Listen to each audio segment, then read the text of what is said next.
In this video, I'm going to be covering the highlights of this camera and why I needed it and why I'm so excited about this. And I'm taking you on a real life adventure. I drove a total of 4,000 miles, filmed for 4 days, captured a bunch of other stuff, all with my Sony gear. It was a beautiful introduction or reintroduction to me and the Sony lineup again. So I'm shivering. I don't know if you hear my voice, but yeah, I gotta get back on the road.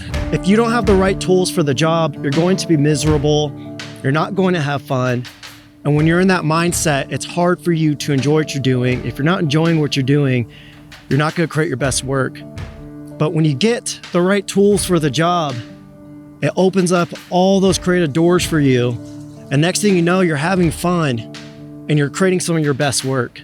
And that's where this comes into the picture. This thing is a Swiss Army knife. Literally within the first 15 minutes of using it, I was smiling ear to ear because it's finally a camera where I can focus on my task.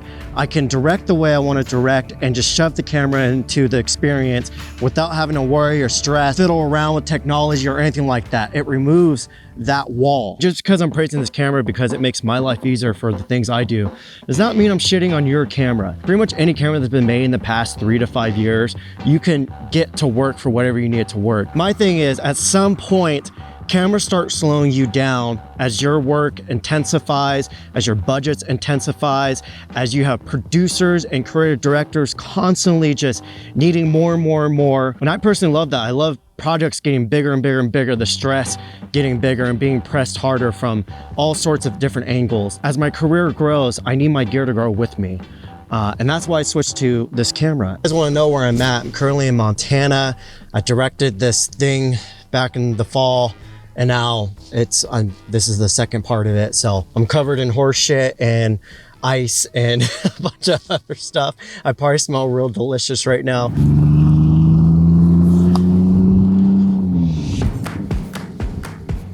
So let's start off with dynamic range real quick. There's clips where I was filming my buddy Steven in the car, and the END, we'll get into the END right after this. The END was kind of underexposing it because I didn't do any custom settings for it.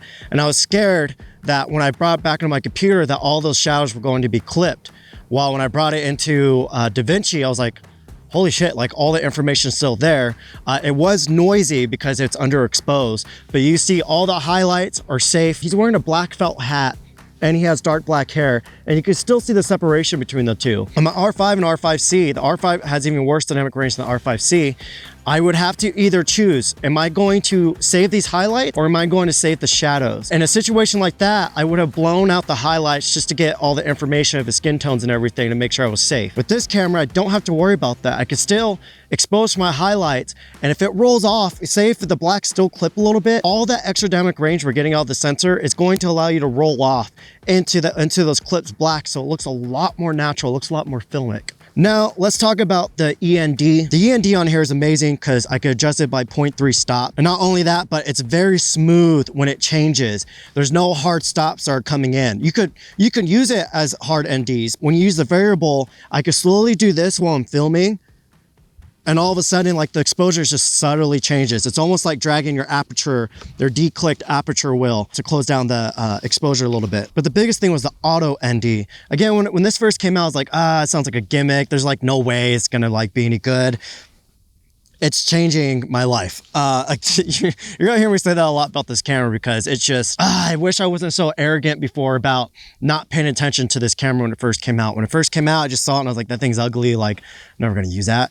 And now that I have it, I'm just like, again, I'm an idiot for not paying attention to it before. But like internal NDs is just, it's amazing. The only thing is VNDs do protect the front of my lens, because a lot of times, like, you're gonna have horses licking the lens, or going through tumbleweeds or banging it against stuff. So we're gonna go over Cine EI because I know a lot of people are confused by it. There's multiple ways of explaining it. I have a very simplistic way, but there's other ways you can use it. But before that, I need to talk about power zooms real quick. This was something that wasn't even on my radar. I had like zero clue, nor would I think I would even care about this. But once again, within the first 15 minutes of filming, we're in the back of like a 1960s truck, flatbed. It's iced over. All the snow has been iced over, so it's super bumpy. I'm trying to film the guy do his thing, And I'm trying to hold on the railing at the same time because I'm not trying to slip off. I want to zoom in and out to get multiple types of like angles and positions, but I didn't want to keep having to let go to zoom this in, and it was chaos. And it dawned on me, this little cheesy telephoto wide little zoom button that's on the top handle and the side grip. This thing looks like it's out of the 1990s from a freaking VHS camcorder. Now, the catch with this is that optical zoom only works with their PZ lenses, the power zoom lenses. There's only like 2 or 3 options right now. So I'm hoping whatever lenses Sony comes out with from now on has that power zoom function, because I don't know, there's just so many situations where that feature could come in handy that you're just like, beforehand, you're not even thinking about. Next up, we're going to talk about the dual ISO. Right now, I am on the FX30. I am at f4, 1/50th of a second at 2500 ISO. That is the second base ISO on the FX30. Now, just to give you guys a reference of how dark it is in here, I got the iPhone, and you see that's how much light we're getting out. 2500 ISO, f4, 1/50th of a shutter. The second base ISO on the FX6 is 12,800. Can you imagine how many situations you've been in where that's going to come in handy? Let me show you how I use it. So right now we're rolling on the FX6 and we're at base 800 ISO. It's actually doing eye detection from, you guys see how far it is from me. As we're rolling, I'm just going to click my assigned button. Immediately goes 12,800. I'm sure some of you guys are aware of this, but maybe some of you guys aren't. A lot of the movies that you watch, they're shot really bright. There's a lot of lights being kicked in there. Even if it's like a really dark, moody shot, there's a lot of light that they're allowing to hit that sensor usually. And then in post, in the edit, they bring it down. I got a pimple while I was driving up here, don't judge. Anyone else who has zero clue who I am and you're just watching this for the first time, switching from the R5C. And there was a lot of times with that camera where, say if I'm shooting a concert, I'm doing a documentary type shoot and we're losing daylight, but there's still more that I want to get or something amazing is going on. The wardrobe wants to throw in a few more looks, and then photographer still gets to push through because they have strobes and all that. And then I'm just stuck over here on video with my R5C, just pumping it up to 6400 ISO and just praying that in post, neat video is going to be able to pull off the exposure because I know it's going to be a noisy mess. But now with the 12,800 ISO, like I'm never going to get stuck in a situation. Or say even during these documentaries, we're getting up before the crack of dawn because they got to get out there and feed the horses. They got to lay the hay out before the snow starts melting. Countless of situations where that 12,800 ISO is going to come in handy. Guys, let's talk about Cine EI. I had a lot of comments of people saying, please talk about this, like it's confusing. This is basically how I use it. So first, I set my exposure at the base ISO. So say if I'm at base 800, I set my exposure, I make sure my highlights aren't peaking. After you get that perfect exposure and your meters say it's perfect, your image is like super bright still. So with Cine EI, when you change the ISO, it's not changing the actual internal recordings base ISO. It's just changing the monitor's ISO. So in those situations, again, when my exposure is perfect at base ISO, I can just lower the Cine EI just to lower the exposure. I know I have a lot of low intelligent haters who thinks that the camera defines the artist. The artist defines whatever the fuck is in your hands creating your art. And I think that's the big issue with all the camera culture now. There's a lot of people who pick up cameras as a hobby and they're not artists, which is fine. Some people might have beef with what I just said, but just a handful of years ago, the only people that were buying gear were people who had a story to tell, who were passionate about capturing images, who was passionate about documenting real life stories or creating stories. And I think that's where the separation's coming in, where people take it personal on what camera gear you're using, and it doesn't make sense. I switched to Sony because their lens mount has an ecosystem that is ready to go. So anyways, that's for a different video. There are some negatives to it, and I have a list here.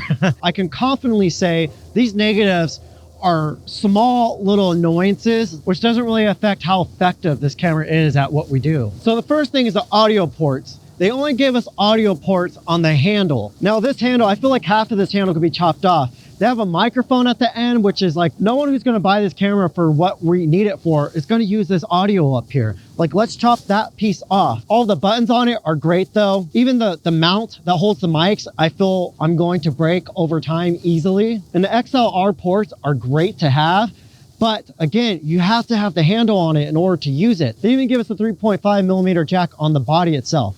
Like, that's kind of ridiculous. This is such a perfect camera. Why would you not just give us that one little thing? In order to run my external monitor on here, I have to use the hot shoe on here. And I feel like that's going to break over time too. It puts the monitor way up higher than I usually like it, which kind of puts the balance a little more top heavy. There are workarounds to put the monitor in other places, but it just throws the balance off. Like, I like it being right dead center. That brings up my second annoyance, which is the monitor that comes with it. It's a great monitor if you're inside with no daylight. But once you put it in daylight, you can't see anything on it. It's not the sharpest.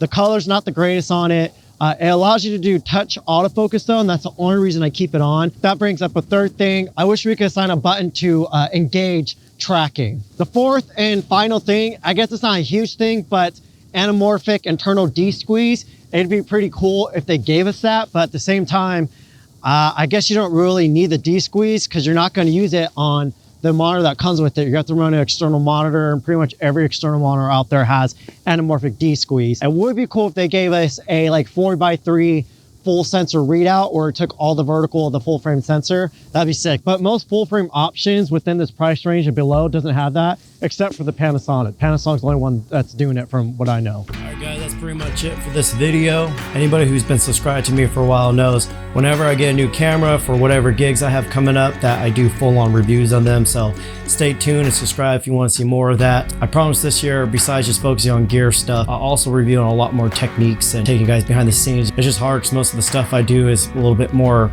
on the higher end, so I can't really go and take you guys in and show you guys all of that. So I have to try my best to make time for other stuff just to help you guys learn.